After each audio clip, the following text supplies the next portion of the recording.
Welcome to the Library of Babel, audiobooks. Please do not forget to subscribe and like. Part 5. A Tale of Two Cities. Charles Dickens. Chapter 15. Knitting.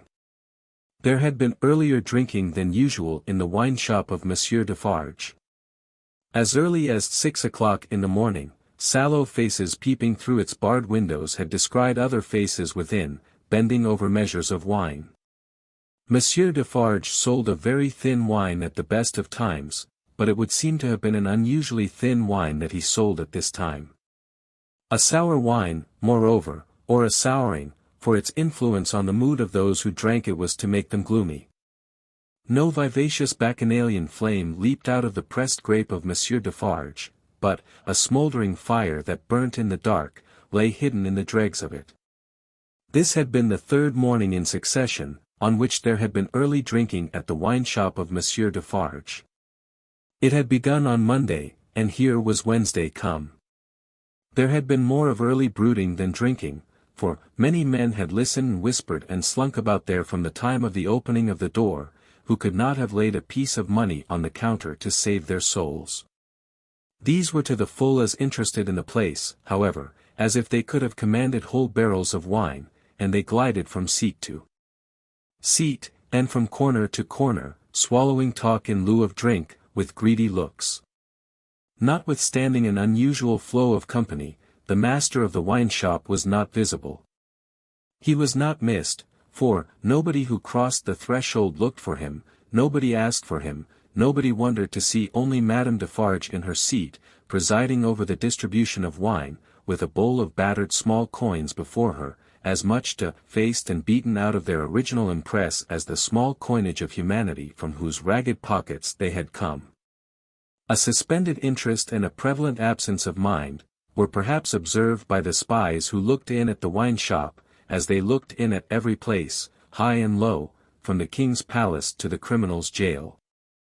Games at cards languished, players at dominoes musingly built towers with them, drinkers drew figures on the tables with spilt drops of wine, Madame Defarge herself picked out the pattern on her sleeve with her toothpick, and saw and heard something inaudible and invisible a long way off. Thus, Saint Antoine in this vinous feature of his, until midday. It was high noontide, when two dusty men passed through his streets and under his swinging lamps, of whom, one was Monsieur Defarge, the other a mender of roads in a blue cap. All adust and athirst, the two entered the wine shop. Their arrival had lighted a kind of fire in the breast of Saint Antoine, fast spreading as they came along, which stirred and flickered in flames of faces at most doors and windows. Yet, no one had followed them, and no man spoke when they entered the wine shop, though the eyes of every man there were turned upon them. "Good day, gentlemen," said Monsieur Defarge. It may have been a signal for loosening the general tongue. It elicited an answering chorus of "Good day." "It is bad weather, gentlemen," said Defarge, shaking his head. Upon which, every man looked at his neighbor, and then all cast down their eyes and sat silent. Except one man, who got up and went out. "My wife," said Defarge aloud, addressing Madame Defarge, "I have travelled certain leagues with this good mender of roads, called Jacques. I met him, by accident, a day and half's journey out of Paris. He is a good child, this mender of roads, called Jacques. Give him to drink, my wife." A second man got up and went out. Madame Defarge set wine before the mender of roads called Jacques, who doffed his blue cap to the company, and drank. In the breast of his blouse he carried some coarse dark bread, he ate of this between whiles, and sat munching and drinking near Madame Defarge's counter. A third man got up and went out. Defarge refreshed himself with a draught of wine, but, he took less than was given to the stranger, as being himself a man to whom it was no rarity, and stood waiting until the countryman had made his breakfast. He looked at no one present, and no one now looked at him, not even Madame Defarge, who had taken up her knitting, and was at work. "Have you finished your repast, friend?" he asked, in due season. "Yes, thank you. Come, then.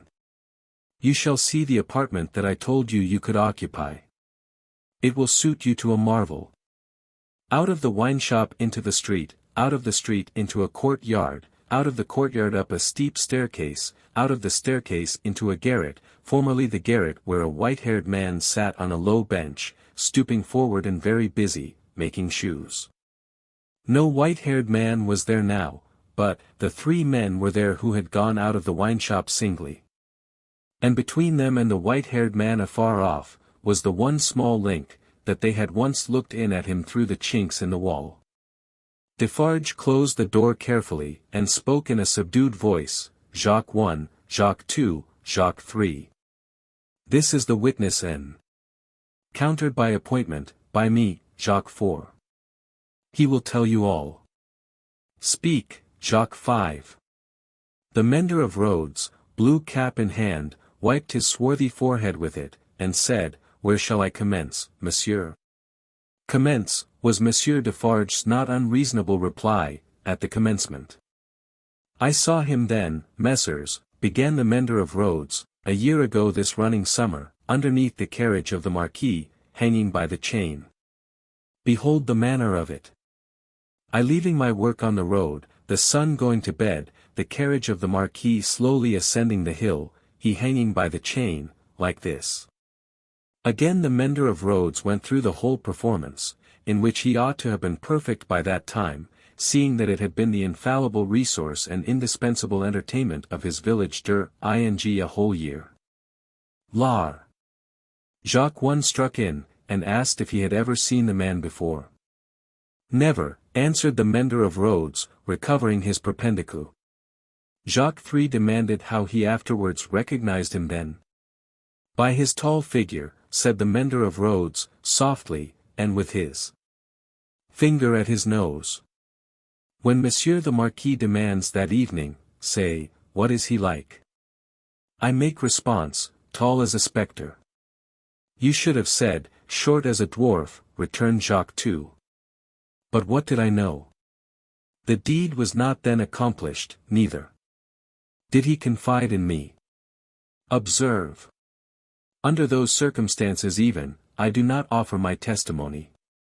Monsieur the Marquis indicates me with his finger, standing near our little fountain, and says, to me, Bring that rascal. My faith, messrs, I offer nothing. He is right there, Jacques, murmured Defarge, to him who had interrupted. Go on. Good, said the mender of roads, with an air of mystery. The tall man is lost, and he is sought, how many months? 9, 10, 11. No matter, the number, said Defarge. He is well hidden, but at last he is unluckily found. Go on. I am again at work upon the hillside, and the sun is again about to go to bed. I am collecting my tools to descend to my cottage down in the village below, where it is already dark, when I raise my eyes, and see coming over the hill 6 soldiers. In the midst of them is a tall man with his arms bound, tied to his sides, like this. With the aid of his indispensable cap, he represented a man with his elbows bound fast at his hips, with cords that were knotted behind him.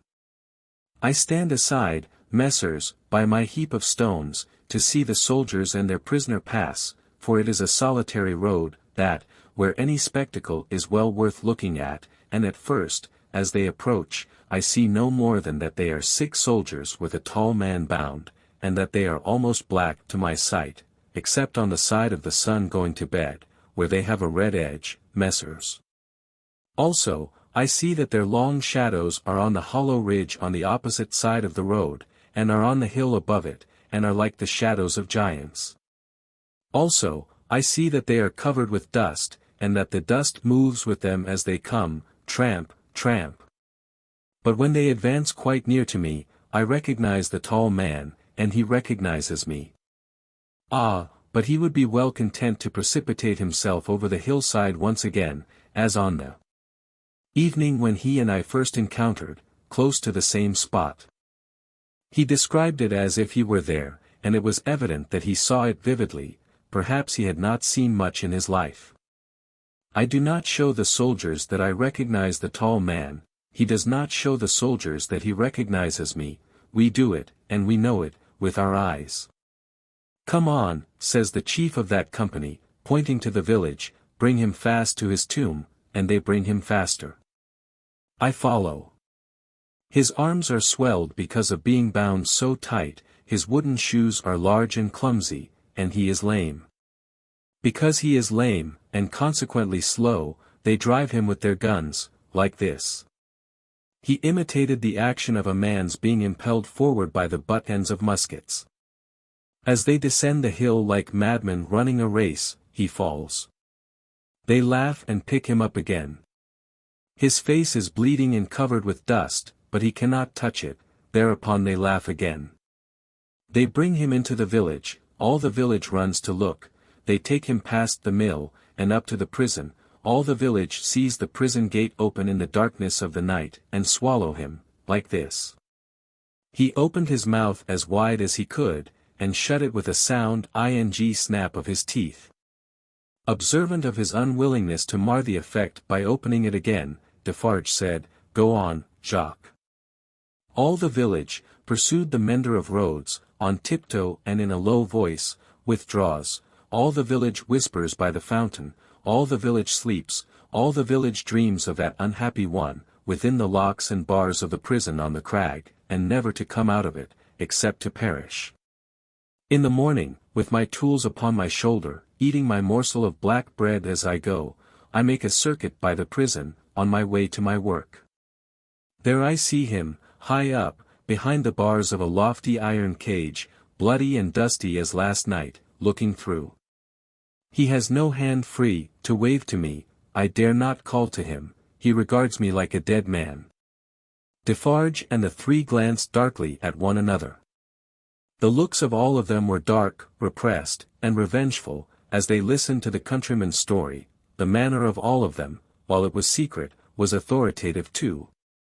They had the air of a rough tribunal, Jacques 1 and 2 sitting on the old pallet bed, each with his chin resting on his hand, and his eyes intent on the road mender, Jacques 3, equally intent, on one knee behind them, with his agitated hand always gliding over the network of fine nerves about his mouth and nose, Defarge standing between them and the narrator, whom he had stationed in the light of the window, by turns looking from him to them, and from them to him. Go on, Jacques, said Defarge. He remains up there in his iron cage some days. The village looks at him by stealth, for it is afraid. But it always looks up, from a distance, at the prison on the crag, and in the evening, when the work of the day is achieved and it assembles to gossip at the fountain, all faces are turned towards the prison. Formerly, they were turned towards the posting house, now, they are turned towards the prison. They whisper at the fountain, that although condemned to death he will not be executed.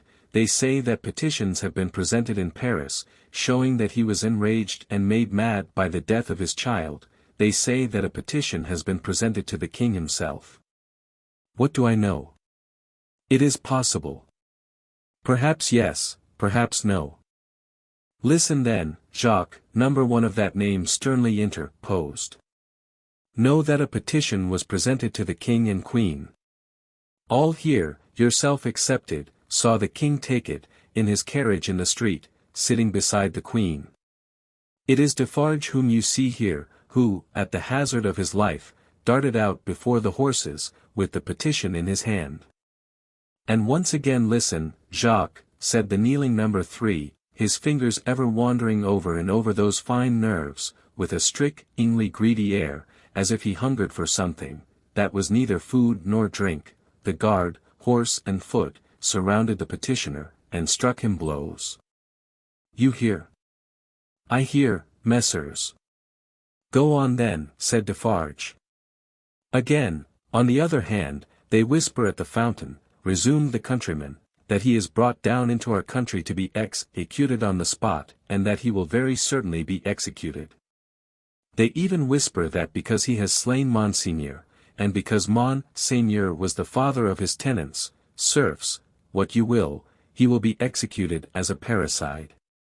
One old man says at the fountain, that his right hand, armed with the knife, will be burnt off before his face, that, into wounds which will be made in his arms, his breast, and his legs, there will be poured boiling oil, melted lead, hot resin, wax, and sulfur, finally, that he will be torn limb from limb by 4 strong horses. That old man says, all this was actually done to a prisoner who made an attempt on the life of the late king, Louis XV. But how do I know if he lies? I am not a scholar. Listen once again then, Jacques, said the man with the restless hand and the craving air. The name of that prisoner was Damiens, and it was all done in open day, in the open streets of this city of Paris, and nothing was more noticed in the vast concourse that saw it done, than the crowd of ladies of quality and fashion, who were full of eager attention to the last, Jacques, prolonged until nightfall, when he had lost 2 legs and an arm, and still breathed. And it was done. Why, how old are you? 35, said the mender of roads, who looked 60. It was done when you were more than 10 years old, you might have seen it. Enough, said Defarge, with grim impatience. Long live the devil. Go on. Well. Some whisper this, some whisper that, they speak of nothing else, even the fountain appears to fall to that tune. At length, on Sunday night when all the village is asleep, come soldiers, winding down from the prison, and their guns ring on the stones of the little street. Workmen dig, workmen hammer, soldiers laugh and sing. In the morning, by the fountain, there is raised a gallows 40 feet high, poisoning the water. The mender of roads looked through rather than at the low ceiling, and pointed as if he saw the gallows somewhere in the sky. All work is stopped, all assemble there, nobody leads the cows out, the cows are there with the rest. At midday, the roll of drums. Soldiers have marched into the prison in the night, and he is in the midst of many soldiers. He is bound as before, and in his mouth there is a gag, tied so, with a tight string, making him look almost as if he laughed. He suggested it, by creasing his face with his 2 thumbs, from the corners of his mouth to his ears. On the top of the gallows is fixed the knife, blade upwards, with its point in the air. He is hanged there 40 feet high, and is left hanging, poisoning the water. They looked at one another, as he used his blue cap to wipe his face, on which the perspiration had started afresh while he recalled the spectacle. It is frightful, messieurs. How can the women and the children draw water? Who can gossip of an evening, under that shadow? Under it, have I said. When I left the village, Monday evening as the sun was going to bed, and looked back from the hill, the shadow struck across the church, across the mill, across the prison, seemed to strike across the earth, messieurs, to where the sky rests upon it. The hungry man gnawed one of his fingers as he looked at the other 3, and his finger quivered with the craving that was on him. That's all, messieurs. I left at sunset, as I had been warned to do, and I walked on, that night and half next day, until I met, as I was warned I should, this comrade. With him, I came on, now riding and now walking, through the rest of yesterday and through last night. And here you see me. After a gloomy silence, the first Jacques said, Good. You have acted and recounted faithfully. Will you wait for us a little, outside the door? Very willingly, said the mender of roads, whom Defarge escorted to the top of the stairs, and, leaving seated there, returned. The 3 had risen, and their heads were together when he came back to the garret. How say you, Jacques? Demanded number 1. To be registered. To be registered, as doomed to destruction, returned Defarge. Magnificent, croaked the man with the craving. The chateau, and all the race? Inquired the first. The chateau and all the race, returned Defarge. Extermination. The hungry man repeated, in a rapturous croak, magnificent, and began gnawing another finger. Are you sure, asked Jacques too, of Defarge, that no embarrassment can arise from our manner of keeping the register? Without doubt it is safe, for no one beyond ourselves can decipher it, but shall we always be able to decipher it, or, I ought to say, will she? Jacques, returned Defarge, drawing himself up, if Madame my wife undertook to keep the register in her memory alone, she would not lose a word of it, not a syllable of it. Knitted, in her own stitches and her own symbols, it will always be as plain to her as the sun. Confide in Madame Defarge. It would be easier for the weakest poltroon that lives, to erase himself from existence, than to erase one letter of his name or crimes from the knitted register of Madame Defarge. There was a murmur of confidence and approval, and then the man who hungered, asked, "Is this rustic to be sent back soon?" "I hope so." "He is very simple, is he not a little dangerous?" "He knows nothing," said Defarge, "at least nothing more than would easily elevate himself to a gallows of the same height. I charge myself with him, let him remain with me, I will take care of him, and set him on his road. He wishes to see the fine world, the king, the queen, and court, let him see them on Sunday." "What?" exclaimed the hungry man, staring. "Is it a good sign, that he wishes to see royalty and nobility?" "Jacques," said Defarge, "judiciously show a cat milk, if you wish her to thirst for it. Judiciously show a dog his natural prey, if you wish him to bring it down one day." Nothing more was said, and the mender of roads, being found already dozing on the topmost stair, was advised to lay himself down on the pallet bed and take some rest. He needed no persuasion, and was soon asleep. Worse quarters than Defarge's wine shop could easily have been found in Paris for a provincial slave of that degree. Saving for a mysterious dread of Madame by which he was constantly haunted, his life was very new and agreeable. But, Madame sat all day at her counter, so expressly unconscious of him, and so particularly determined not to perceive that his being there had any connection with anything below the surface, that he shook in his wooden shoes whenever his eye lighted on her.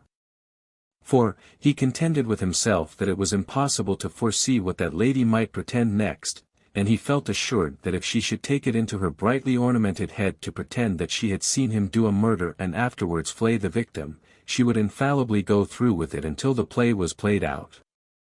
Therefore, when Sunday came, the mender of roads was not enchanted, though he said he was, to find that Madame was to accompany Monsieur and himself to Versailles.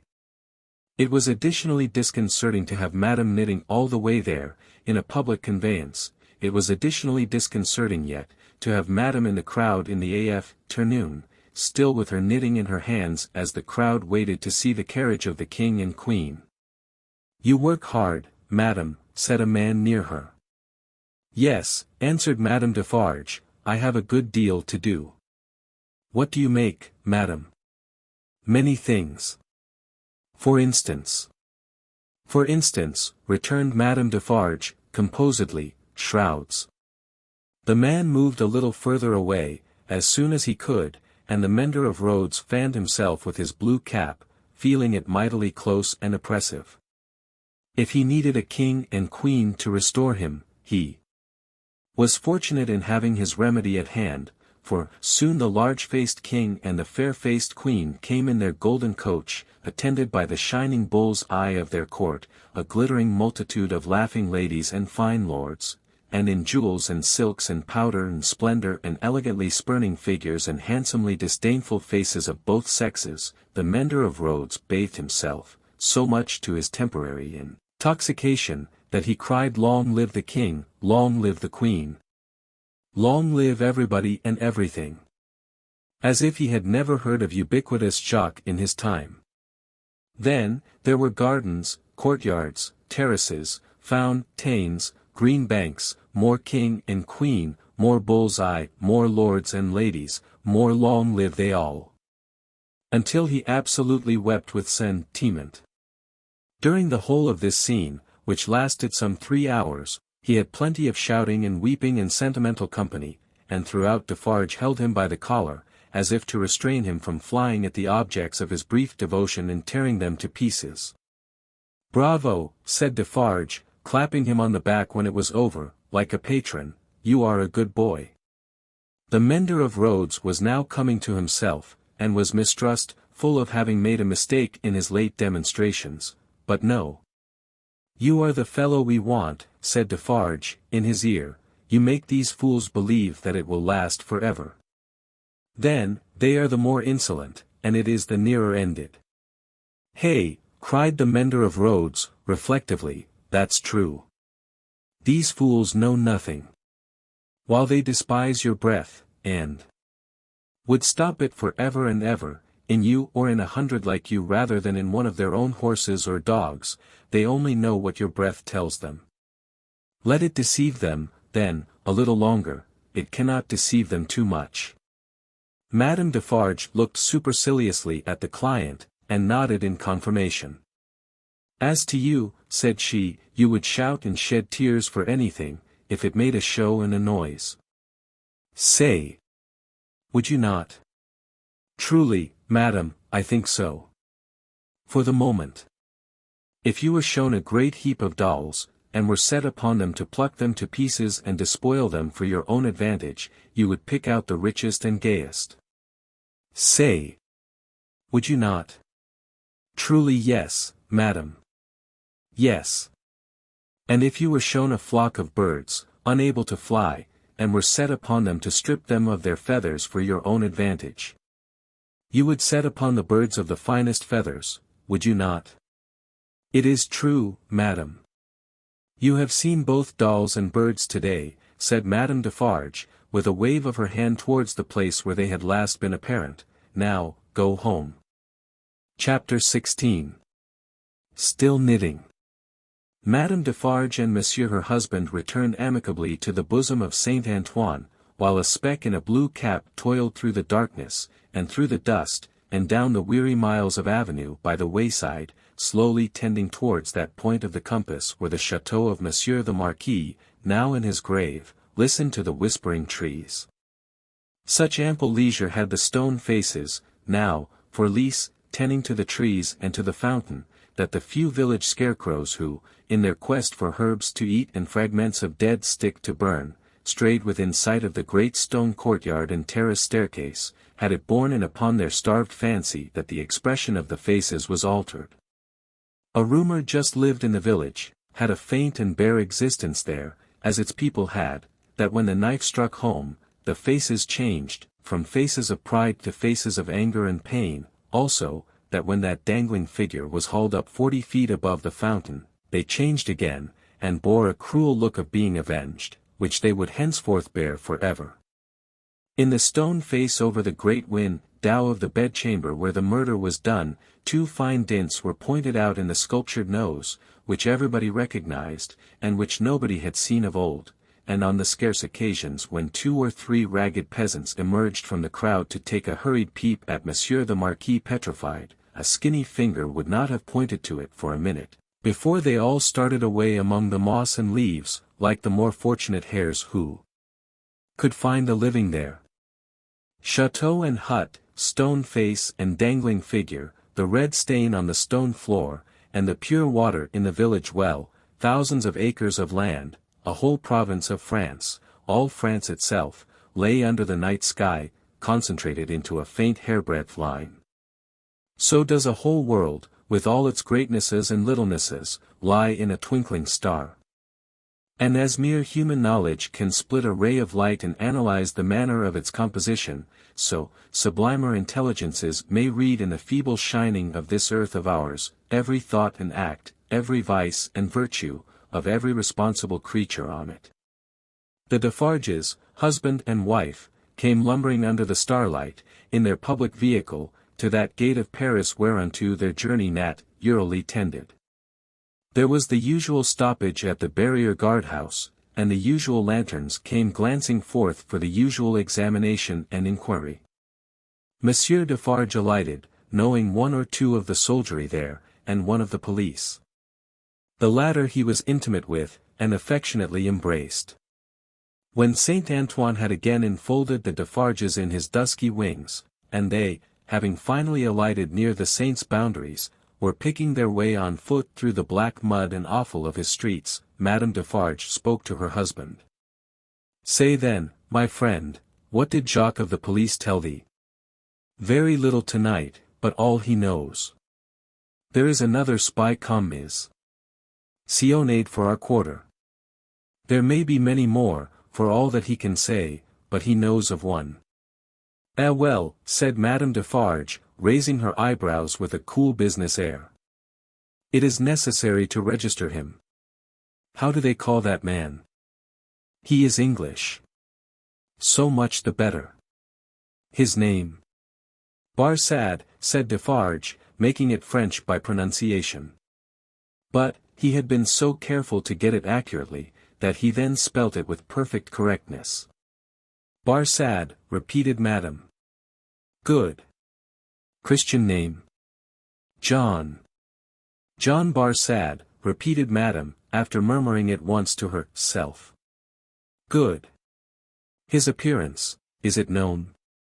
Age, about 40 years, height, about 5 feet 9, black hair, complexion dark, generally, rather handsome visage, eyes dark, face thin, long, and sallow, nose aquiline, but not straight, having a peculiar inclination towards the left cheek, expression, therefore, sinister. My faith. It is a portrait, said Madame, laughing. He shall be registered tomorrow. They turned into the wine shop, which was closed, for it was midnight, and where Madame Defarge immediately took her post at her desk, counted the small moneys that had been taken during her absence, examined the stock, went through the entries in the book, made other entries of her own, checked the serving man in every possible way, and finally dismissed him to bed. Then she turned out the contents of the bowl of money for the second time, and began knotting them up in her handkerchief, in a chain of separate knots, for safe keeping through the night. All this while, Defarge, with his pipe in his mouth, walked up and down, complacently admiring, but never interfering, in which condition, indeed, as to the business and his domestic affairs, he walked up and down through life. The night was hot, and the shop, close shut and surrounded by so foul a neighborhood, was ill-smelling. Monsieur Defarge's olfactory sense was by no means delicate, but the stock of wine smelt much stronger than it ever tasted, and so did the stock of rum and brandy in aniseed. He whiffed the compound of scents away, as he put down his smoked-out pipe. You are fatigued, said Madame, raising her glance as she knotted the money. There are only the usual odors. I am a little tired, her husband acknowledged. You are a little depressed, too, said Madame, whose quick eyes had never been so intent on the accounts, but they had had a ray or two for him. Oh, the men, the men. But my dear, began Defarge. But my dear, repeated Madame, nodding firmly, but my dear. You are faint of heart tonight, my dear. Well, then, said Defarge, as if a thought were wrung out of his breast, it is a long time. It is a long time, repeated his wife, and when is it not a long time? Vengeance and retribution require a long time, it is the rule. It does not take a long time to strike a man with lightning, said Defarge. How long, demanded Madame, composedly, does it take to make and store the lightning? Tell me. Defarge raised his head thoughtfully, as if there were something in that too. It does not take a long time, said Madame, for an earthquake to swallow a town. Ah well. Tell me how long it takes to prepare the earthquake. A long time, I suppose, said Defarge. But when it is ready, it takes place, and grinds to pieces everything before it. In the meantime, it is always preparing, though it is not seen or heard. That is your consolation. Keep it. She tied a knot with flashing eyes, as if it throttled a foe. I tell thee, said Madame, extending her right hand, for emphasis, that although it is a long time on the road, it is on the road and calm ing. I tell thee it never retreats, and never stops. I tell thee it is always advancing. Look around and consider the lives of all the world that we know, consider the faces of all the world that we know, consider the rage and discontent to which the jackery addresses itself with more and more of certainty every hour. Can such things last? Bah! I mock you. My brave wife, returned Defarge, standing before her with his head a little bent, and his hands clasped at his back, like a docile and attentive pupil before his catechist, I do not question all this. But it has lasted a long time, and it is possible, you know well, my wife, it is possible, that it may not come, during our lives. Ah well. How then, demanded Madame, tying another knot, as if there were another enemy strangled. Well, said Defarge, with a half-complaining and half-apologetic shrug. We shall not see the triumph. We shall have helped it, returned Madame, with her extended hand in strong action. Nothing that we do, is done in vain. I believe, with all my soul, that we shall see the triumph. But even if not, even if I knew certainly not, show me the neck of an aristocrat and tyrant, and still I would. Then Madame, with her teeth set, tied a very terrible knot indeed. Hold, cried Defarge, reddening a little as if he felt charged with cowardice. I too, my dear, will stop at nothing. Yes. But it is your weakness that you sometimes need to see your victim and your opportunity, to sustain you. Sustain yourself without that. When the time comes, let loose a tiger and a devil, but wait for the time with the tiger and the devil chained, not shown, yet always ready. Madame enforced the conclusion of this piece of advice by strict ing her little counter with her chain of money as if she knocked its brains out, and then gathering the heavy handkerchief under her arm in a serene manner, and observing that it was time to go to bed. Next noontide saw the admirable woman in her usual place in the wine shop, knitting away assiduously. A rose lay beside her, and if she now and then glanced at the flower, it was with no infraction of her usual preoccupied air.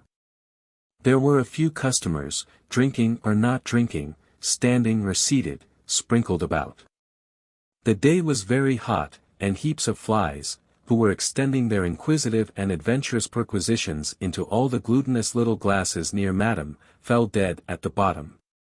Their decease made no impression on the other flies out promenading, who looked at them in the coolest manner, as if they themselves were elephants, or something as far removed, until they met the same fate.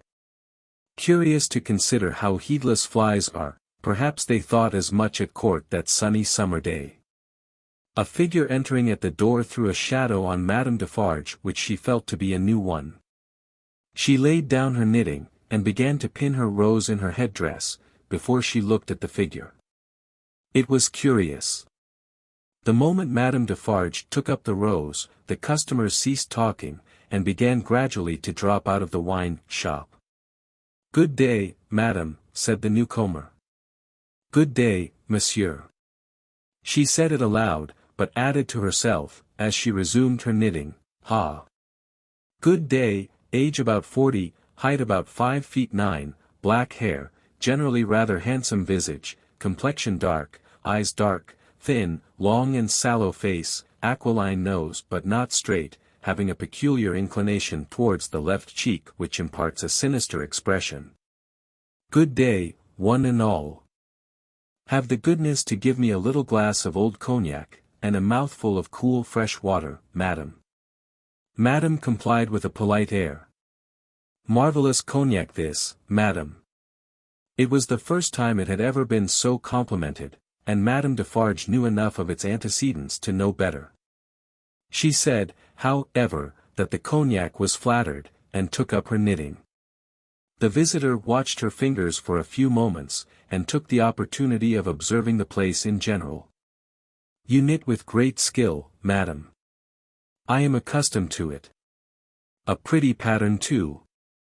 You think so, said Madame, looking at him with a smile. Decidedly. May one ask what it is for? Pastime, said Madame, still looking at him with a smile while her fingers moved nimbly. Not for use. That depends. I may find a use for it one day. If I do, well, said Madame, drawing a breath and nodding her head with a stern kind of coquetry, "I'll use it." It was remarkable, but the taste of Saint Antoine seemed to be decidedly opposed to a rose on the headdress of Madame Defarge. Two men had entered separately, and had been about to order drink, when, catching sight of that novelty, they faltered, made a pretence of looking about as if for some friend who was not there, and went away. Nor, of those who had been there when this visitor entered, was there one left. They had all dropped off. The spy had kept his eyes open, but had been able to detect no sign. They had lounged away in a poverty-stricken, purposeless, accidental manner, quite natural and unimpeachable. "John," thought Madame, checking off her work as her fingers knit, "Ted," and her eyes looked at the stranger. "Stay long enough, and I shall knit Barsad before you go." "You have a husband, Madame?" "I have." "Children?" "No children." "Business seems bad." "Business is very bad, the people are so poor." "Ah, the unfortunate, miserable people. So oppressed, too, as you say." "As you say," Madame retorted, correcting him, and deftly knitting an extra something into his name that boded him no good. "Pardon me, certainly it was I who said so, but you naturally think so." "Of course." "I think," returned Madame, in a high voice, "I and my husband have enough to do to keep this wine shop open, without thinking. All we think, here, is how to live. That is the subject we think of, and it gives us, from morning to night, enough to think about, without embarrassing our heads concerning others." "I think for others." "No, no." The spy, who was there to pick up any crumbs he could find or make, did not allow his baffled state to express itself in his sinister face, but stood with an air of gossiping gallantry, leaning his elbow on Madame Defarge's little counter, and occasionally sipping his cognac. "A bad business this, Madame, of Gaspard's execution." "Ah! The poor Gaspard!" With a sigh of great compassion. "My faith," returned Madame, coolly and lightly, "if people use knives for such purposes, they have to pay for it. He knew beforehand what the price of his luxury was, he has paid the price."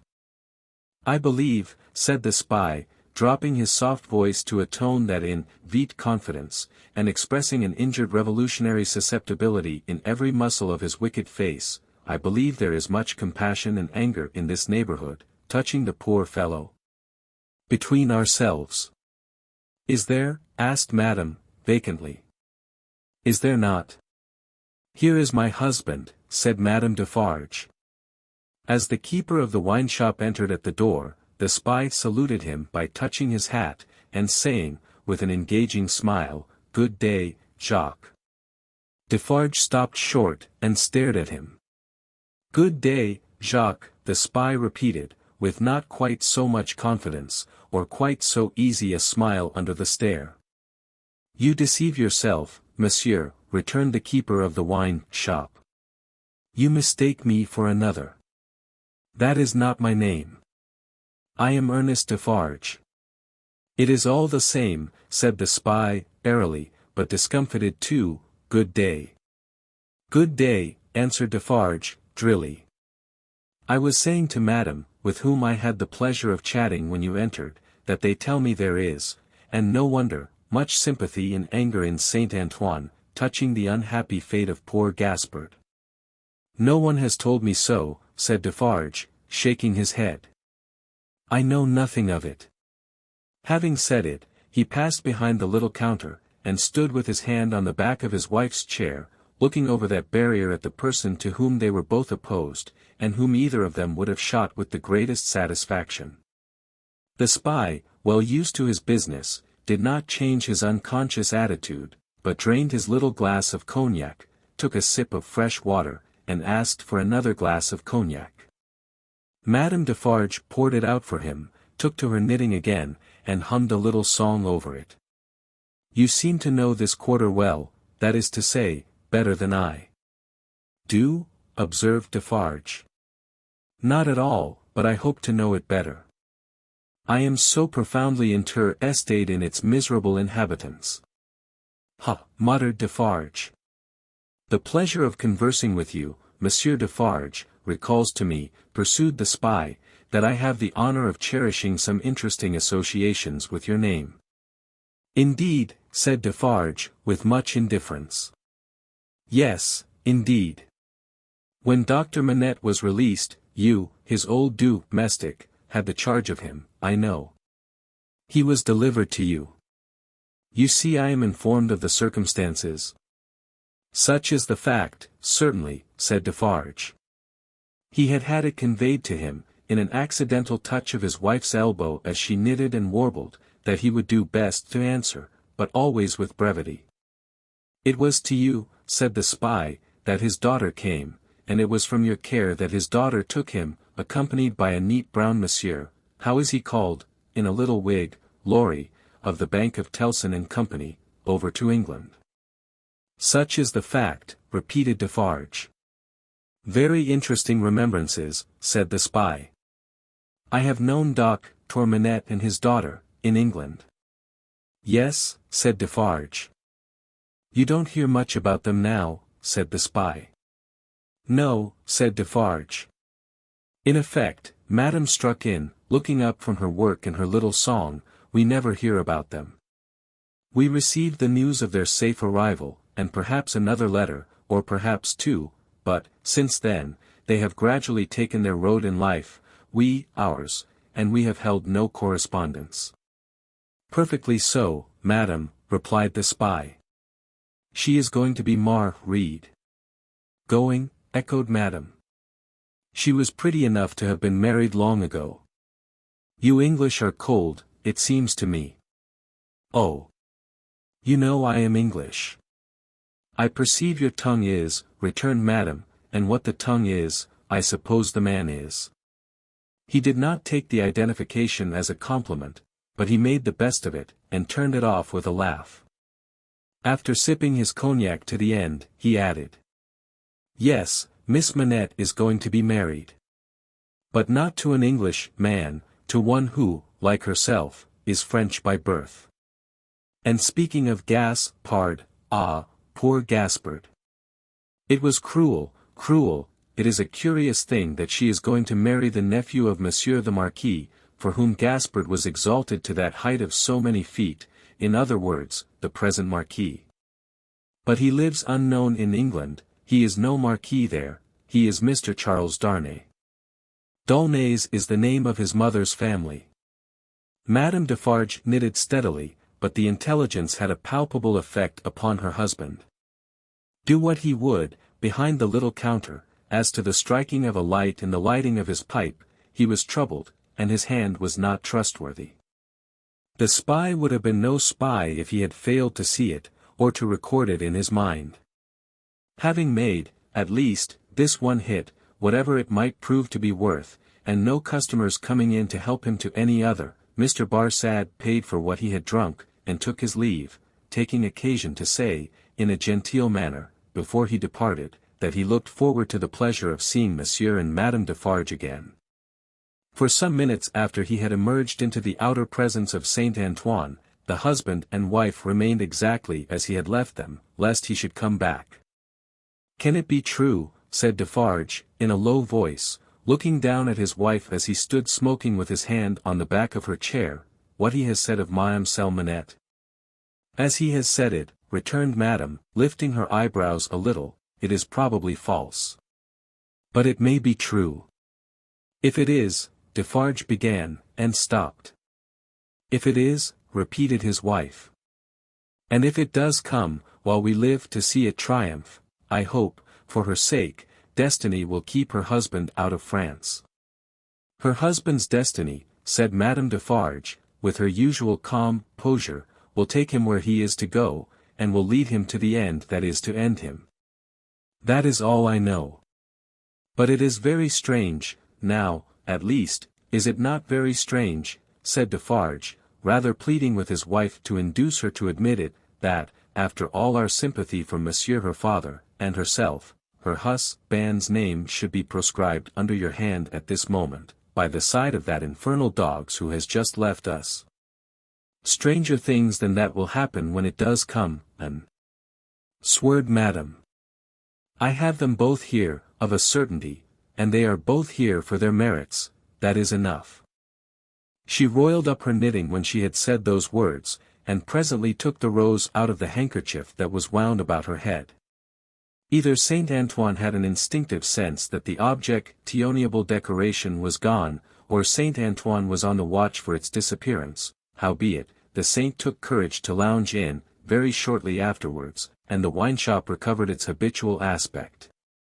In the evening, at which season of all others Saint Antoine turned himself inside out, and sat on doorsteps and window ledges, and came to the corners of vile streets and courts, for a breath of air. Madame Defarge with her work in her hand was accustomed to pass from place to place and from group to group, a missionary. There were many like her, such as the world will do well never to breed again. All the women knitted.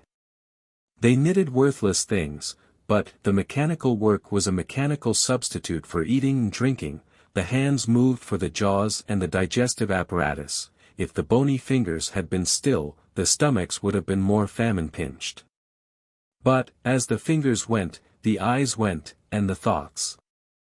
And as Madame Defarge moved on from group to group, all three went quicker and fiercer among every little knot of women that she had spoken with, and left behind. Her husband smoked at his door, looking after her with admiration. "A great woman," said he, "a strong woman, a grand woman, a frightfully grand woman." Darkness closed around, and then came the ringing of church bells and the distant beating of the military drums in the palace courtyard, as the women sat knitting. Darkness encompassed them. And other darkness was closing in as surely, when the church bells, then ring pleasantly in many an airy steeple over France, should be melted into thundering cannon, when the military drums should be beating to drown a wretched voice, that night all potent as the voice of power and plenty, freedom and life. So much was closing in about the women who sat knitting, that they their very selves were closing in around a structure yet unbuilt, where they were to sit knitting, counting dropping heads. Chapter 17. One night. Never did the sun go down with a brighter glory on the quiet corner in Soho, than one memorable evening when the doctor and his daughter sat under the plane tree together. Never did the moon rise with a milder radiance over great London, than on that night when it found them still seated under the tree, and shone upon their faces through its leaves. Lucy was to be married tomorrow. She had reserved this last evening for her father, and they sat alone under the plane tree. "You are happy, my dear father?" "Quite, my child." They had said little, though they had been there a long time. When it was yet light enough to work and read, she had neither engaged herself in her usual work, nor had she read to him. She had employed herself in both ways, at his side under the tree, many and many a time, but, this time was not quite like any other, and nothing could make it so. "And I am very happy tonight, dear father. I am deeply happy in the love that heaven has so blessed, my love for Charles, and Charles's love for me. But, if my life were not to be still consecrated to you, or if my marriage were so arranged as that it would part us, even by the length of a few of these streets, I should be more unhappy and self-reproachful now than I can tell you. Even as it is." Even as it was, she could not command her voice. In the sad moonlight, she clasped him by the neck, and laid her face upon his breast. In the moonlight which is always sad, as the light of the sun itself is, as the light called human life is, at its coming and its going. "Dearest dear. Can you tell me, this last time, that you feel quite sure, no new affections of mine, and no new duties of mine, will ever interpose between us? I know it well, but do you know it? In your own heart, do you feel quite certain?" Her father answered, with a cheerful firmness of conviction he could scarcely have assumed, "Quite sure, my darling." More than that, he added, as he tenderly kissed her, "My future is far brighter, Lucy, seen through your marriage, than it could have been, nay, than it ever was, without it. If I could hope that, my father. Believe it, love. Indeed it is so. Consider how natural and how plain it is, my dear, that it should be so. You, devoted and young, can not fully appreciate the anxiety I have felt that your life should not be wasted. She moved her hand towards his lips, but he took it in his, and repeated the word. Wasted, my child, should not be wasted, struck aside from the natural order of things, for my sake. Your unselfishness cannot entirely comprehend how much my mind has gone on this, but, only ask yourself, how could my happiness be perfect, while yours was incomplete? If I had never seen Charles, my father, I should have been quite happy with you. He smiled at her unconscious admission that she would have been unhappy without Charles, having seen him, and replied. My child, you did see him, and it is Charles. If it had not been Charles, it would have been another. Or, if it had been no other, I should have been the cause, and then the dark part of my life would have cast its shadow beyond myself, and would have fallen on you. It was the first time, except at the trial, of her ever hearing him refer to the period of his suffering. It gave her a strange and new sensation while his words were in her ears, and she remembered it long afterwards. See, said the doctor of Beauvais, raising his hand towards the moon. I have looked at her from my prison window, when I could not bear her light. I have looked at her when it has been such torture to me to think of her shining upon what I had lost, that I have beaten my head against my prison walls.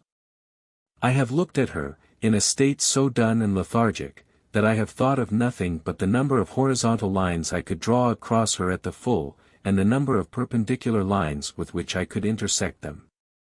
He added in his inward and pondering manner, as he looked at the moon, it was 20 either way, I remember, and the 20th was difficult to squeeze in. The strange thrill with which she heard him go back to that time, deepened as he dwelt upon it, but, there was nothing to shock her in the manner of his reference. He only seemed to contrast his present cheerfulness and felicity with the dire endurance that was over. I have looked at her, speculating thousands of times upon the unborn child from whom I had been rent. Whether it was alive. Whether it had been born alive, or the poor mother's shock had killed it.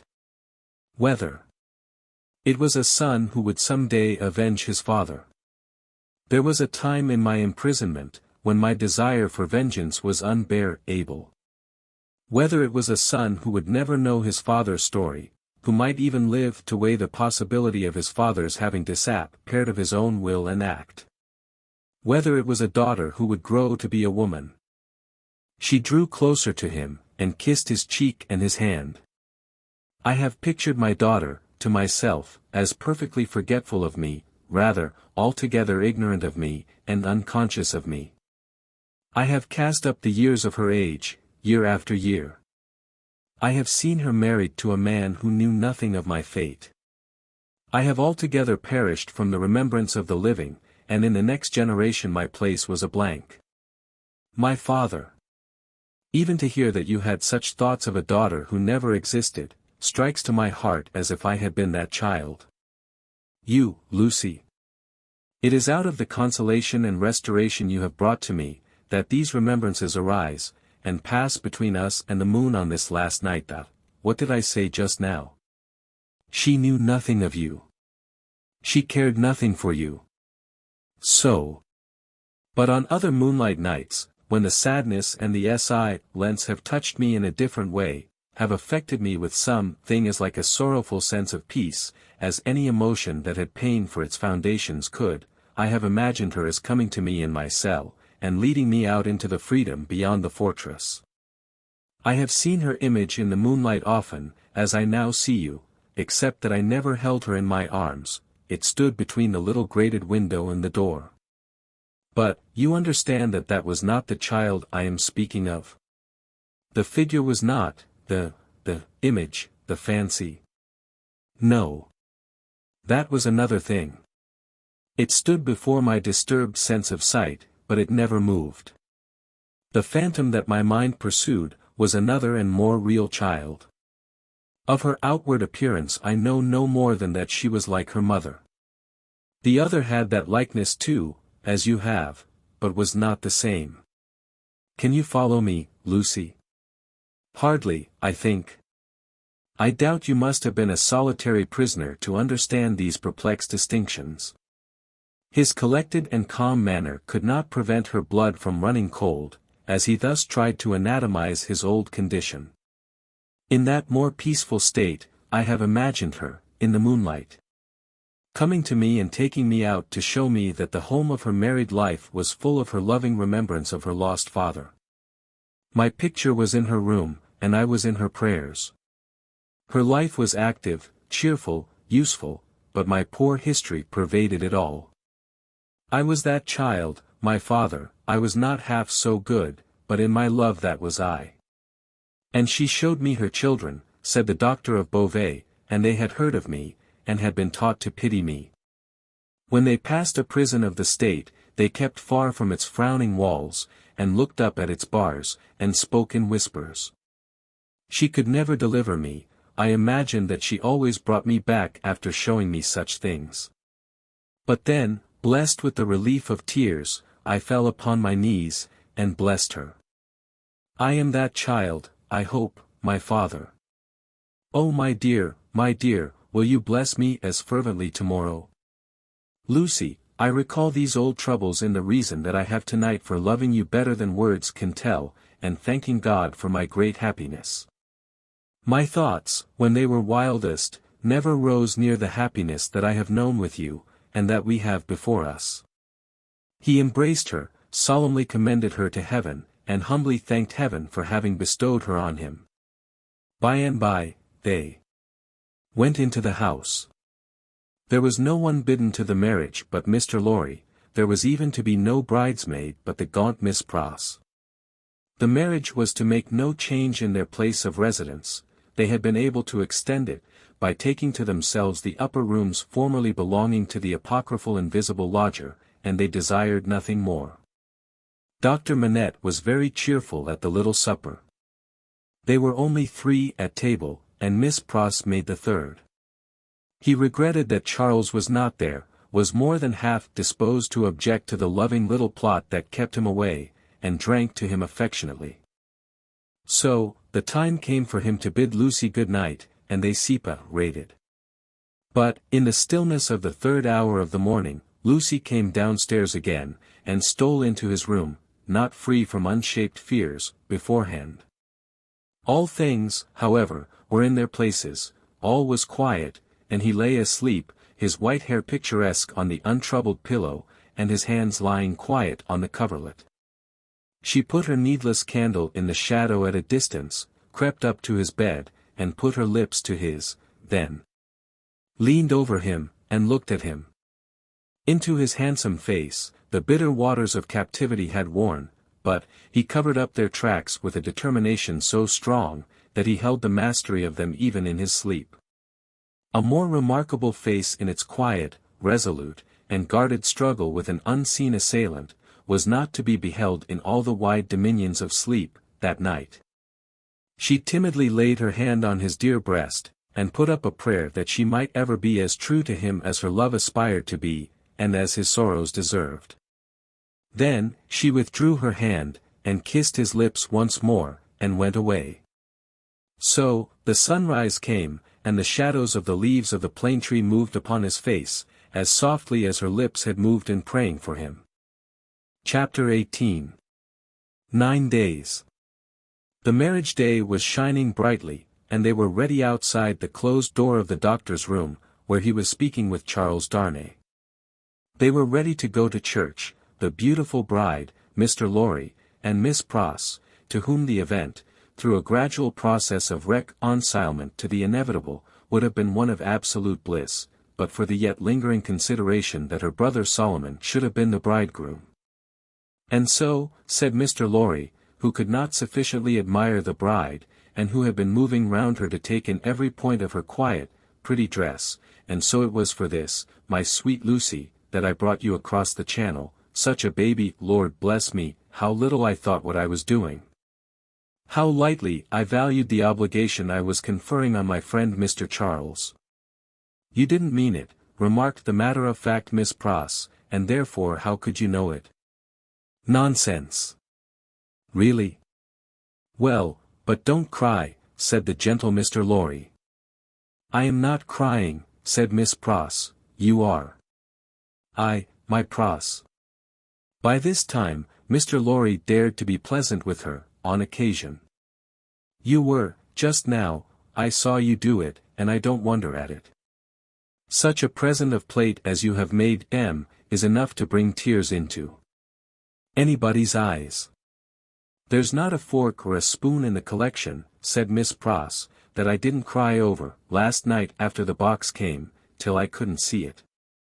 I am highly gratified, said Mr. Lorry, though, upon my honor, I had no intention of rendering those trifling articles of remembrance invisible to any one. Dear me! This is an occasion that makes a man speculate on all he has lost. Dear, dear, dear! To think that there might have been a Mrs. Lorry, any time these 50 years almost.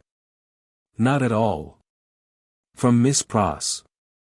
You think there never might have been a Mrs. Lorry, asked the gentleman of that name. Pooh, rejoined Miss Pross, you were a bachelor in your cradle. Well, observed Mr. Lorry, beamingly adjusting his little wig, that seems probable, too. And you were cut out for a bachelor, pursued Miss Pross, before you were put in your cradle. Then, I think, said Mr. Lorry, that I was very unhandsomely dealt with, and that I ought to have had a voice in the selection of my pattern. Enough. Now, my dear Lucy, drawing his arm soothingly round her waist, I hear them moving in the next room, and Miss Pross and I, as two formal folks of business, are anxious not to lose the final opportunity of saying something to you that you wish to hear. You leave your good father, my dear, in hands as earnest and as loving as your own. He shall be taken every conceivable care of, during the next fortnight, while you are in Warwickshire and thereabouts. Even Tellson's shall go to the wall, comparatively speaking, before him. And when, at the fortnight's end, he comes to join you and your beloved husband, on your other fortnight's trip in Wales, you shall say that we have sent him to you in the best health and in the happiest frame. Now, I hear somebody's step coming to the door. Let me kiss my dear girl with an old-fashioned bachelor blessing, before somebody comes to claim his own. For a moment, he held the fair face from him to look at the well-remembered expression on the forehead, and then laid the bright golden hair against his little brown wig, with a genuine tenderness and delicacy which, if such things be old-fashioned, were as old as Adam. The door of the doctor's room opened, and he came out with Charles Darnay. He was so deadly pale, which had not been the case when they went in together, that no vestige of color was to be seen in his face. But, in the composure of his manner he was unaltered, except that to the shrewd glance of Mr. Lorry it disclosed some shadowy cation that the old air of avoidance and dread had lately passed over him, like a cold wind. He gave his arm to his daughter, and took her downstairs to the chariot which Mr. Lorry had hired in honor of the day. The rest followed in another carriage, and soon, in a neighboring church, where no strange eyes looked on, Charles Darnay and Lucy Manette were happily married. Besides the glancing tears that shone among the smiles of the little group when it was done, some diamonds, very bright and sparkling, glanced on the bride's hand, which were newly released from the dark obscurity of one of Mr. Lorry's pockets.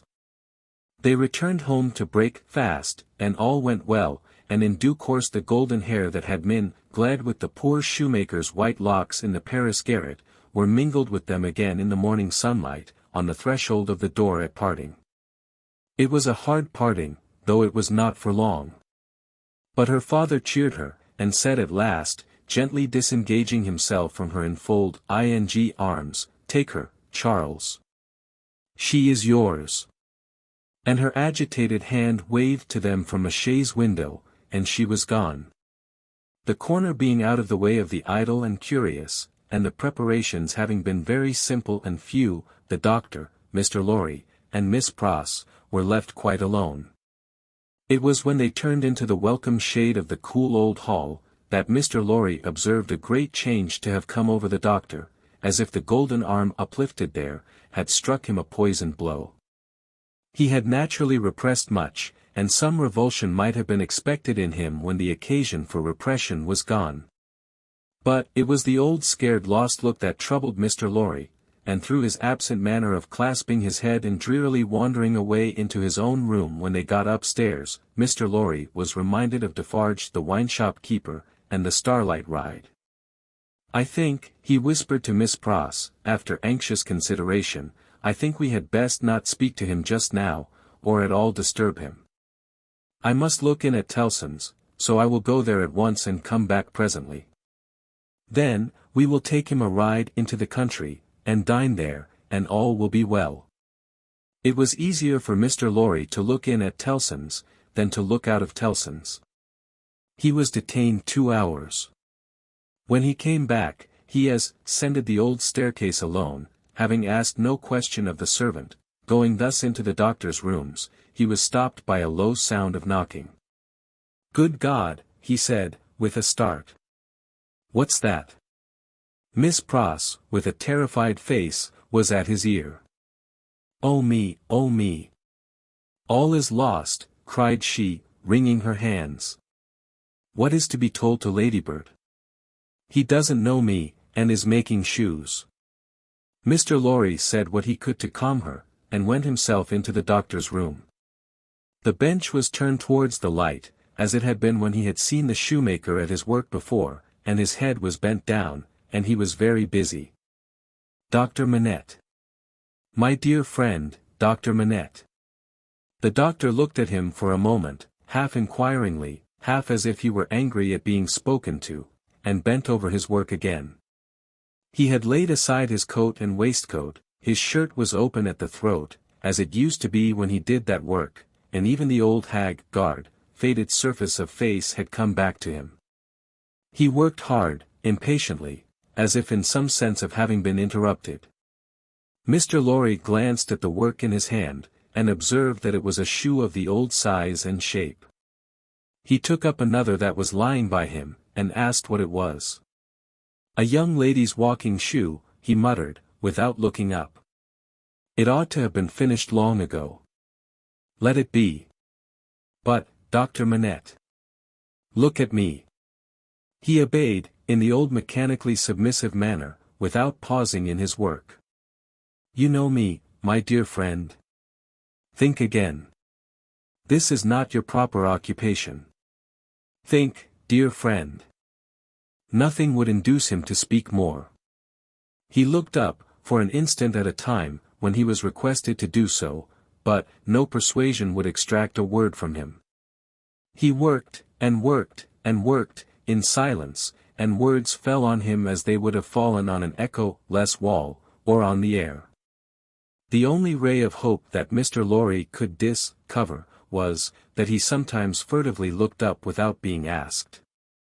In that, there seemed a faint expression of curiosity or perplexity, as though he were trying to reconcile some doubts in his mind. Two things at once impressed themselves on Mr. Lorry, as important. Above all others, the first, that this must be kept secret from Lucy, the second, that it must be kept secret from all who knew him. In conjunction with Miss Pross, he took immediate steps towards the latter precaution, by giving out that the doctor was not well, and required a few days of complete rest. In aid of the kind deception to be practised on his daughter, Miss Pross was to write, describing his having been called away professionally, and referring to an imaginary letter of 2 or 3 hurried lines in his own hand, represented to have been addressed to her by the same post. These measures, advisable to be taken in any case, Mr. Lorry took in the hope of his coming to himself. If that should happen soon, he kept another course in reserve, which was, to have a certain opinion that he thought the best, on the doctor's case. In the hope of his recovery, and of resort to this third course being thereby rendered practicable, Mr. Lorry resolved to watch him attentively, with as little appearance as possible of doing so. He therefore made arrangements to absent himself from Tellson's for the first time in his life, and took his post by the window in the same room. He was not long in discovering that it was worse than useless to speak to him, since, on being pressed, he became worried. He abandoned that attempt on the first day, and resolved merely to keep himself always before him, as a silent protest against the delusion into which he had fallen, or was falling. He remained, therefore, in his seat near the window, reading and writing, and expressing in as many pleasant and natural ways as he could think of, that it was a free place. Dr. Manette took what was given him to eat and drink, and worked on, that first day, until it was too dark to see, worked on, half an hour after Mr. Lorry could not have seen, for his life, to read or write. When he put his tools aside as useless, until morning, Mr. Lorry rose and said to him, "Will you go out?" He looked down at the floor on either side of him in the old manner, looked up in the old manner, and repeated in the old low voice, "Out." "Yes, for a walk with me." "Why not?" He made no effort to say why not, and said not a word more. But, Mr. Lorry thought he saw, as he leaned forward on his bench in the dusk, with his elbows on his knees and his head in his hands, that he was in some misty way asking himself, why not? The sagacity of the man of business perceived an advantage here, and determined to hold it. Miss Pross and he divided the night into 2 watches, and observed him at intervals from the adjoining room. He paced up and down for a long time before he lay down, but, when he did finally lay himself down, he fell asleep. In the morning, he was up betimes, and went straight to his bench and to work. On this second day, Mr. Lorry saluted him cheerfully by his name, and spoke to him on topics that had been of late familiar to them. He returned no reply, but it was evident that he heard what was said, and that he thought about it, however confusedly. This encouraged Mr. Lorry to have Miss Pross in with her work, several times during the day. At those times, they quietly spoke of Lucy, and of her father then present, precisely in the usual manner, and as if there were nothing amiss. This was done without any demonstrative accompaniment, not long enough, or often enough to harass him, and it lightened Mr. Lorry's friendly heart to believe that he looked up oftener, and that he appeared to be stirred by some perception of inconsistencies surrounding him. When it fell dark again, Mr. Lorry asked him as before, "Dear doctor, will you go out?" As before, he repeated, "Out." "Yes, for a walk with me." "Why not?" This time, Mr. Lorry feigned to go out when he could extract no answer from him, and, after remaining absent for an hour, returned. In the meanwhile, the doctor had removed to the seat in the window, and had sat there looking down at the plane tree, but, on Mr. Lorry's return, slipped away to his bench. The time went very slowly on, and Mr. Lorry's hope darkened, and his heart grew heavier again, and grew yet heavier and heavier every day. The 3rd day came and went, the 4th, the 5th. 5 days, 6 days, 7 days, 8 days, 9 days. With a hope ever darkening, and with a heart always growing heavier and heavier, Mr. Lorry passed through this anxious time. The secret was well kept, and Lucy was unconscious and happy, but he could not fail to observe that the shoemaker, whose hand had been a little out at first, was growing dreadfully skilful, and that he had never been so intent on his work, and that his hands had never been so nimble and expert, as in the dusk of the 9th evening. Chapter 19. An Opinion. Worn out by anxious watching, Mr. Lorry fell asleep at his post. On the 10th morning of his suspense, he was startled by the shining of the sun into the room where a heavy slumber had overtaken him when it was dark night. He rubbed his eyes and roused himself, but he doubted, when he had done so, whether he was not still asleep. For, going to the door of the doctor's room and looking in, he perceived that the shoemaker's bench and tools were put aside again, and that the doctor himself sat reading at the window. He was in his usual morning dress, and his face, which Mr. Lorry could distinctly see, though still very pale, was calmly studious and attentive. Even when he had satisfied himself that he was awake, Mr. Lorry felt giddily uncertain for some few moments whether the late shoemaking might not be a disturbed dream of his own, for, did not his eyes show him his friend before him in his accustomed clothing and aspect, and employed as usual, and was there any sign within their range, that the change of which he had so strong an impression had actually happened? It was but the inquiry of his first confusion and astonishment, the answer being obvious. If the impression were not produced by a real corresponding and sufficient cause, how came he, Jarvis Lorry, there? How came he to have fallen asleep, in his clothes, on the sofa in Dr. Manette's consulting room, and to be debating these points outside the doctor's bedroom door in the early morning? Within a few minutes, Miss Pross stood whispering at his side. If he had had any particle of doubt left, her talk would of necessity have resolved it, but he was by that time clear-headed, and had none. He advised that they should let the time go by until the regular breakfast hour, and should then meet the doctor as if nothing unusual had occurred. If he appeared to be in his customary state of mind, Mr. Lorry would then cautiously proceed to seek direction and guidance from the opinion he had been, in his anxiety, so anxious to obtain. Miss Pross, submitting herself to his judgment, the scheme was worked out with care. Having abundance of time for his usual methodical toilette, Mr. Lorry presented himself at the breakfast hour in his usual white linen, and with his usual neat leg. The doctor was moaned in the usual way, and came to breakfast. So far as it was possible to comprehend him without overstepping those delicate and gradual approaches which Mr. Lorry felt to be the only safe advance, he at first supposed that his daughter's marriage had taken place yesterday. An incidental allusion, purposely thrown out, to the day of the week, and the day of the month, set him thinking and counting, and evidently made him uneasy. In all other respects, however, he was so composedly himself, that Mr. Lorry determined to have the aid he sought. And that aid was his own. Therefore, when the breakfast was done and cleared away, and he and the doctor were left together, Mr. Lorry said, feelingly, "My dear Manette, I am anxious to have your opinion, in confidence, on a very curious case in which I am deeply interested, that is to say, it is very curious to me, perhaps, to your better information it may be less so." Glancing at his hands, which were discolored by his late work, the doctor looked troubled, and listened attentively. He had already glanced at his hands more than once. "Dr. Manette," said Mr. Lorry, touching him affectionately on the arm, "the case is the case of a particularly dear friend of mine. Pray give your mind to it, and advise me well for his sake, and above all, for his daughters, my dear Manette." "If I understand," said the doctor, in a subdued tone, "some mental shock." "Yes." "Be explicit," said the doctor. "Spare no detail." Mr. Lorry saw that they understood one another, and proceeded.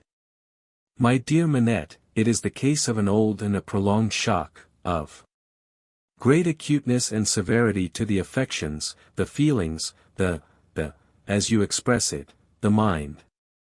The mind. It is the case of a shock under which the sufferer was borne down, one cannot say for how long, because I believe he cannot calculate the time himself, and there are no other means of getting at it. It is the case of a shock from which the sufferer recovered, by a process that he cannot trace himself, as I once heard him publicly relate in a striking manner. It is the case of a shock from which he has recovered, so completely, as to be a highly intelligent man, capable of close application of mind, and great exertion of body, and of constantly making fresh additions to his stock of knowledge, which was already very large. But, unfortunately, there has been," he paused and took a deep breath, "a slight relapse." The doctor, in a low voice, asked, "Of how long duration?" 9 days and nights." "How did it show itself?" "I infer, glancing at his hands again, in the resumption of some old pursuit connected with the shock." "That is the fact." "Now, did you ever see him," asked the doctor, distinctly and collectly, though in the same low voice, engaged in that pursuit originally? "Once." And when the relapse fell on him, was he in most respects, or in all respects, as he was then? I think in all respects. You spoke of his daughter. Does his daughter know of the relapse? No. It has been kept from her, and I hope will always be kept from her. It is known only to myself, and to one other who may be trusted. The doctor grasped his hand, and murmured, "That was very kind. That was very thoughtful." Mr. Lorry grasped his hand in return, and neither of the two spoke for a little while. "Now, my dear Manette," said Mr. Lorry, at length, in his most considerate and most affectionate way, "I am a mere man of business, and unfit to cope with such intricate and difficult matters. I do not possess the kind of information necessary, I do not possess the kind of intelligence, I want guiding. There is no man in this world on whom I could so rely for right guidance, as on you. Tell me, how does this relapse come about? Is there danger of another? Could a repetition of it be prevented? How should a repetition of it be treated? How does it come about at all? What can I do for my friend? No man ever can have been more desirous in his heart to serve a friend, than I am to serve mine, if I knew how. But I don't know how to originate, in such a case. If your sagacity, knowledge, and experience, could put me on the right track, I might be able to do so much. Unenlightened and undirected, I can do so little. Pray discuss it with me, pray enable me to see it a little more clearly, and teach me how to be a little more useful." Dr. Manette sat meditating after these earnest words were spoken, and Mr. Lorry did not press him. "I think it probable," said the doctor, breaking silence with an ef fort, "that the relapse you have described, my dear friend, was not quite unforeseen by its subject." "Was it dreaded by him?" Mr. Lorry ventured to ask. "Very much. He said it with an involuntary shudder. You have no idea how such an apprehension weighs on the soothfarer's mind, and how difficult, how almost impossible, it is, for him to force himself to utter a word upon the topic that oppresses him." "Would he," asked Mr. Lorry, "be sensibly relieved if he could prevail upon himself to impart that secret brooding to any one, when it is on him?" "I think so. But it is, as I have told you, next to impossible. I even believe it, in some cases, to be quite impossible." "Now," said Mr. Lorry, gently laying his hand on the doctor's arm again, after a short silence on both sides, "to what would you refer this attack?" "I believe," returned Dr. Manette, "that there had been a strong and extraordinary revival of the train of thought and remembrance that was the first cause of the malady. Some intense associations of a most distressing nature were vividly recalled, I think. It is probable that there had long been a dread lurking in his mind, that those associations would be recalled, say, under certain circumstances, say, on a particular occasion. He tried to prepare himself in vain. Perhaps the effort to prepare himself made him less able to bear it." "Would he remember what took place in the relapse?" asked Mr. Lorry, with natural hesitation. The doctor looked desolately round the room, shook his head, and answered, in a low voice, "Not at all." "Now, as to the future," hinted Mr. Lorry. "As to the future," said the doctor, recovering firmness, "I should have great hope. As it pleased Heaven in its mercy to restore him so soon, should have great hope. He, yielding under the pressure of a complicated something, long dreaded and long vaguely foreseen and contended against, and recovering after the cloud had burst and passed, I should hope that the worst was over." "Well, well. That's good comfort." "I am thankful," said Mr. Lorry. "I am thankful," repeated the doctor, bending his head with reverence. "There are two other points," said Mr. Lorry, "on which I am anx to be instructed. I may go on. You cannot do your friend a better service." The doctor gave him his hand. "To the first, then. He is of a studious habit, and unusually energetic. He applies himself with great ardor to the acquisition of professional knowledge, to the conducting of experiments, to many things. Now, does he do too much? I think not. It may be the character of his mind, to be always in singular need of occupation. That may be, in part, natural to it, in part, the result of affliction. The less it was occupied with healthy things, the more it would be in danger of turning in the unhealthy direction. He may have observed himself, and made the discovery. You are sure that he is not under too great a strain? I think I am quite sure of it. My dear Manette, if he were overworked now. My dear Laurie, I doubt if that could easily be. There has been a violent stress in one direction, and it needs a counterweight. Excuse me, as a persistent man of business. Assuming for a moment that he was overworked, it would show itself in some renewal of this disorder. I do not think so. I do not think, said Dr. Manette with the firmness of self-conviction, that anything but the one train of Association would renew it. I think that, henceforth, nothing but some extraordinary jarring of that cord could renew it. After what has happened, and after his recovery, I find it difficult to imagine any such violent sounding of that string again. I trust, and I almost believe, that the circumstances likely to renew it are exhausted. He spoke with the diffidence of a man who knew how slight a thing would overset the delicate organization of the mind, and yet with the confidence of a man who had slowly won his assurance out of personal endurance and distress. It was not for his friend to abate that confidence. He professed himself more relieved and encouraged than he really was, and approached his second and last point.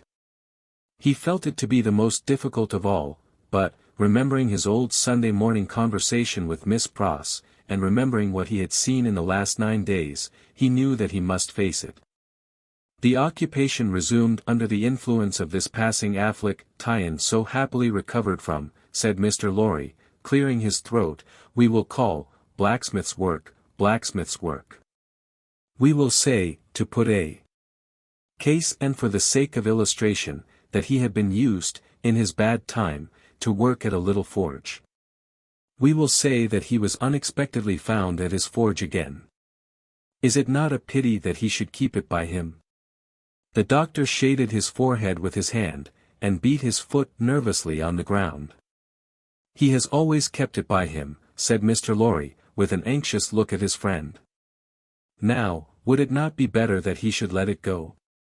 Still, the doctor, with shaded forehead, beat his foot nervously on the ground. You do not find it easy to advise me, said Mr. Lorry. I quite understand it to be a nice question. And yet I think, and there he shook his head, and stopped. You see, said Dr. Manette, turning to him after an uneasy pause, it is very hard to explain, consistently, the innermost workings of this poor man's mind. He once yearned so frightfully for that occupation, and it was so welcome when it came, no doubt it relieved his pain so much, by substituting the perplexity of the fingers for the perplexity of the brain, and by substituting, as he became more practiced, the ingenuity of the hands, for the ingenuity of the mental torture, that he has never been able to bear the thought of putting it quite out of his reach. Even now, when I believe he is more hopeful of himself than he has ever been, and even speaks of himself with a kind of confidence, the idea that he might need that old employment, and not find it, gives him a sudden sense of terror, like that which one may fancy strikes to the heart of a lost child. He looked like his illustration, as he raised his eyes to Mr. Lorry's face. But may not, mind. I ask for information, as a plodding man of business who only deals with such material objects as guineas, shillings, and banknotes, may not the retention of the thing involve the retention of the idea? If the thing were gone, my dear Manette, might not the fear go with it? In short, is it not a concession to the misgiving, to keep the forge? There was another silence. You see, too, said the doctor, tremulously, it is such an old companion. I would not keep it, said Mr. Lorry, shaking his head, for he gained in firmness as he saw the doctor disquieted. I would recommend him to sacrifice it. I only want your authority. I am sure it does no good. Come. Give me your authority, like a dear good man. For his daughter's sake, my dear Manette. Very strange to see what a struggle there was within him. In her name, then, let it be done, I sanction it. But, I would not take it away while he was present. Let it be removed when he is not there, let him miss his old companion after an absence. Mr. Lorry readily engaged for that, and the conference was ended. They passed the day in the country, and the doctor was quite restored. On the 3 following days he remained perfectly well, and on the 14th day he went away to join Lucy and her husband. The precaution that had been taken to account for his silence, Mr. Lorry had previously explained to him, and he had written to Lucy in accordance with it, and she had no suspicions. On the night of the day on which he left the house, Mr. Lorry went into his room with a chopper, saw, chisel, and hammer, attended by Miss Pross carrying a light. There, with closed doors, and in a mysterious and guilty manner, Mr. Lorry hacked the shoemaker's bench to pieces, while Miss Pross held the candle as if she were assisting at a murder, for which, indeed, in her grimness, she was no unsuitable figure. The burning of the body, previously reduced to pieces convenient for the purpose, was commenced without delay in the kitchen fire, and the tools, shoes, and leather, were buried in the garden. So wicked do destruction and secrecy appear to honest minds, that Mr. Lorry and Miss Pross, while engaged in the commission of their deed and in the removal of its traces, almost felt, and almost looked, like accomplices in a horrible crime.